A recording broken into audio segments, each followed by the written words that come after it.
Hi guys, welcome to the channel again. हम चला रहे हैं नेक्सॉन पेट्रोल आज, और हमारे साथ में ये जो वेरिएंट है that is a fearless variant. और आज इसकी टेस्ट ड्राइव करते हैं, जानते हैं इसकी परफॉर्मेंस कैसी है, कितनी हार्शनेस है इंजन में, कुछ रिडक्शन हुआ है कि नहीं, और उन तमाम चीजों के बारे में जानेंगे जो अभी तक जो है वो अनसॉल्व रह गई हैं, उनके बारे में जानते हैं। तो सबसे पहले तो मैं आपको की फॉब दिखा देता हूँ कैसी की फॉब है। So it is the same key fob which was offered in the previous pre facelifted Nexon, और ये हैरियर के अंदर भी आती है, सफारी के अंदर भी आती है, एंड उन तमाम गाड़ियों के अंदर आती हैं जो तकरीबन 8 लाख एक शोरूम के करीब कॉस्ट करते हैं, 7 लाख के करीब, यानी कि ये एल्ट्रोस के अंदर भी आती है। तो फिलहाल इसको रखते हैं, और इंजन स्टार्ट स्टॉप बटन यहाँ से विजिबल है, जिस पोजीशन पे मैं बैठा हूँ उस पोजीशन पे विजिबल है। अभी मैं अपने हिसाब से हैंडल को एडजस्ट कर लेता हूँ। अब मुझे लगता है कि विजिबिलिटी काफ़ी ऑब्स्ट्रक्ट हुई है। तो इंजन स्टार्ट स्टॉप बटन, अगर आपकी हाइट 5 फुट 10 इंच के करीब है या उससे लंबे हो, और आपने जिस हिसाब से स्टीयरिंग कॉलम को यहाँ पर एडजस्ट किया है, वहाँ पर इंजन स्टार्ट स्टॉप बटन हो सकता है कि विजिबल ना रहे, मुझे तो नहीं लग रहा है। तो एनीवे चलाते हैं। दिस वन इज मैनुअल, ये DSA में भी आता है, यानी कि DSG ही है टेक्नोलॉजी, तो बस वो वेट क्लच ट्रांसमिशन के साथ में आता है। एंड आप इसको EMT में भी खरीद सकते हो अगर चाहें, तो दोनों ही विकल्प हैं आपके पास में। पेट्रोल में आती है, डीजल में आती है, इलेक्ट्रिक व्हीकल में आती है। So this becomes one of those car जो सभी पावर ट्रेन में आती है। तो आपके पास में पेट्रोल है, पेट्रोल नहीं खरीदना, इलेक्ट्रिक व्हीकल खरीदो। इलेक्ट्रिक व्हीकल नहीं खरीदना, आप डीजल एंथुसियास्ट हो, डीजल हेड हो, डीजल के साथ में जाओ, तो वो तमाम चीजें जो है आपके पास में है यहाँ पे ऑप्शन। अब बात कर लेते हैं इस 1.2 लीटर के पेट्रोल टर्बोचार्ज इंजन की। देखो ये जो 1.2 लीटर इंजन है, ये आपने टाटा टिगोर एल्ट्रॉस के अंदर देखा है, नेचुरली एस्पिरेटेड इंजन के फॉर्म में। और ये बहुत पुराना इंजन है, तकरीबन 2016 के करीब जब टियागो आई थी तब से इंजन आ रहा है। इसी के अंदर टर्बोचार्जर लगाकर, इंटरकूलर लगा के यहाँ पर टाटा नेक्सॉन आई थी 2017 से। तो इस इंजन के अंदर तब से लेके अभी तक कोई ऐसा मेजर इश्यूज नहीं है, ओवरहीटिंग के इश्यूज नहीं है, या फ्यूल इंजेक्टर से रिलेटेड कोई इश्यूज नहीं है। And over the period of time क्योंकि ये इवॉल्व भी होता रहा है, तो वो जो रिमेनिंग कंप्लेंट्स थी वो भी कम होती चली गई। तो रिलायबिलिटी के मामले में it has gain some good marks as of now, क्योंकि ऑलरेडी 6-7 साल जो है वो यहाँ पर हो चुके हैं टाटा को इसको एक्सप्लोर करते हुए। लेकिन कुछ चीजें हैं जो अभी भी इस इंजन के साथ में अटैच्ड हैं, और उनके बारे में जरा बात करते हैं। देखो, एक तो ये 3 सिलेंडर होने की वजह से तो जो प्रॉपर बैलेंसिंग है वो यहाँ पर नहीं हो पाती, जिसकी वजह से हार्शनेस एंड अनइवननेस वो बरकरार है। कुछ मैन्युफैक्चरर्स ऐसे हैं जो 3 सिलेंडर होने के बावजूद भी अच्छा कर जाते हैं 1.2 लीटर इंजन में या 1.0 लीटर इंजन में, वो यहाँ पर अभी भी मिसिंग जरूर है। जैसे कि Volkswagen 1.0 लीटर TSI ऑफर करता था, वो अपने 3 सिलेंडर इंजन के साथ में भी बहुत रिफाइंड था। यहाँ पर वो अभी भी हार्शनेस, वो वाइब्रेशन जो है वो बरकरार है। अगर आपका ड्राइविंग पैटर्न ऐसा है कि आप क्लच के ऊपर रेस्ट, हल्का सा पैर जो है वो रेस्ट करते हो, तो वो नोटिसेबल वाइब्रेशन आपको क्लच में भी जो है वो अभी भी विजिबल यहाँ पर होते हैं। तो इस इंजन के साथ में ये केवल इशू है। माइलेज के मामले में ये अभी भी डिसेंट माइलेज देता है, 12 किलोमीटर से लेके 14 किलोमीटर पर लीटर आप एक्सपेक्ट कर सकते हो इस इंजन से सिटी में। और अगर आप यहाँ पर हाईवेज पे चल रहे हो इस इंजन को लेके, तो यही इंजन जो है वो कैपेबल है गिविंग अप टू 18 किलोमीटर पर litre and above. Totally depends on your driving condition. Cruise control set कीजिए 60-70 पे, ये आराम से 20 kmpl तक या अबव भी जंप कर सकता है ओवर लॉन्ग ड्राइव्स। तो कैपेबिलिटी है इस इंजन के अंदर।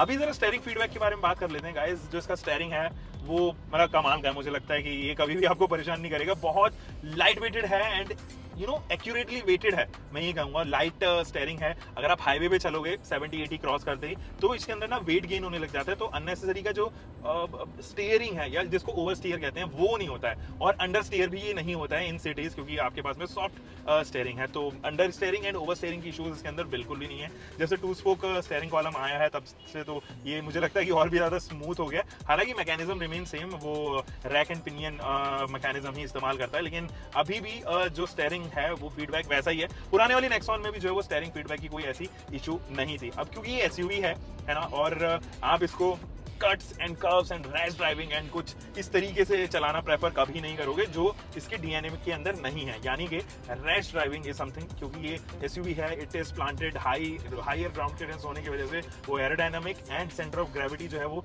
इक्वली डिस्ट्रीब्यूट नहीं होती है, जिस वजह से आप इससे रैश ड्राइव नहीं कर सकते। तो हो सकता है कि अगर आप एक सेडान ओनर हो, है ना, और सेडान ओनर हो, Hyundai की सेडान, या आप यहाँ पे मारुति या कोई भी XYZ sedan, sub compact sedan या C सेगमेंट सेडान ओनर हो, तो हो सकता है कि वो फीडबैक आपको ये महसूस ना करवाए, क्योंकि ये स्टीयरिंग डिजाइन ही किया गया है सिटी ड्राइव्स के लिए, हाईवे ड्राइव्स के लिए, रैश ड्राइविंग के लिए ये नहीं डिजाइन किया गया है। अब जरा बात कर लेते हैं गाइस इस गाड़ी के सस्पेंशन सेटअप के बारे में। फ्रंट में यूज किया गया है मैकफर्सन सर्ट, रियर में आता है टॉर्शन बीम। दोनों ही इकोनॉमिक ग्रेड के सस्पेंशन है, यानी कि मैन्युफैक्चरर्स उनको जनरली इस्तेमाल करती हैं कॉस्ट एफिशिएंसी की वजह से, एंड उनकी रिलायबिलिटी की वजह से, एंड ड्यूरेबिलिटी की वजह से। दोनों ही सस्पेंशंस अगर आप यहाँ पे देखेंगे तो Macpherson studs and torsion beam लगभग सभी गाड़ियों में आते हैं जो यहाँ पर 25 लाख रुपए के अंदर आ रही है एंड मोनोकॉक चैसी के ऊपर बेस्ड है। तो सब compact SUV, compact SUV, mid size SUV, इन तीनों ही श्रेणियों में आपको यहाँ पर रियलाइज होगा कि ये काफी सिस्टमैटिक सस्पेंशन है एंड अपनी प्राइस को जस्टिफाई करता है। तो ये सस्पेंशन जो है वो नेक्सॉन में भी आता है एंड ये पॉट होल्स को ना बहुत ही ईजिली आपको एब्जॉर्ब कर लेगा, पता नहीं चलेगा, मतलब ऐसा लगेगा कि एज इफ वो पॉट होल कभी था ही नहीं। तो जो छोटे मोटे पॉट होल्स हैं जैसे कि तकरीबन 2 से 3 इंचेस के करीब तक के पॉट होल्स, वो तो ये पी देगी, मतलब पता नहीं चलेगा आपको बिल्कुल भी। तो अगर आप हाईर स्पीड्स पर भी हो और आपको लगा कि यार अचानक से जो है वो पॉट होल विजिबल हो गया है ऑन द वे, तो आप निश्चित तौर पे परेशान मत होइए, क्योंकि ये बॉडी टच, अंडर बॉडी जो है वो बैली इसकी टच नहीं होगी।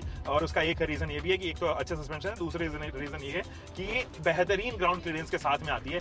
208 मिलीमीटर की ग्राउंड क्लियरेंस वाकई एक ऐसी ग्राउंड क्लियरेंस है जो आपको higher ladder on frame SUVs में या एक प्रॉपर जो फुल साइज एसयूवीज हैं उनमें ऑफर की जाती है। तो आप यहाँ थार से अगर देखें तो वही 220-235 मिलीमीटर के करीब की ग्राउंड क्लियरेंस है। तो ये अपने सेगमेंट की तो किंग ही है ग्राउंड क्लियरेंस में। अगर आप अबव सेगमेंट में भी जाते हो तो भी आपको ग्राउंड क्लियरेंस को लेके रियलाइज होगा कि यार ये कॉम्पिटिटिव है काफी, तो वो वहां पर जरूर लगता है। कहां पर काम कर सकती है टाटा, मुझे लगता है कि अभी भी मैकेनिकल इंजीनियरिंग के ऊपर, फिट एंड फिनिश के ऊपर एंड थोड़ी मोटी क्वालिटी इश्यूज जो हैं उनके ऊपर काम किया जा सकता है। पहले मैकेनिकल इश्यूज को यहाँ पर रिजॉल्व करते हैं, जैसे कि एक तो इसका क्लच मैकेनिज्म काफी डीप है, उसके अंदर प्ले बहुत ज्यादा है, तो वहां पर थोड़ा काम किया जा सकता है। और वो पुराने वाली नेक्सॉन में थी, यानी कि आपको बहुत ही डीपली जो है वो क्लच को दबाना पड़ता है एंड सॉफ्टली वो रिलीज तो होता है, उसमें कोई दो राय नहीं है। दूसरा एक तो इंसुलेशन पे, हालांकि नई वाली जो नेक्सॉन है वो डैम्पिंग के साथ में आती है, उनके डोर पैनल्स पे डैम्पिंग की गई है, दैट इज अमेजिंग, यानी कि आफ्टर मार्केट आपको कराने की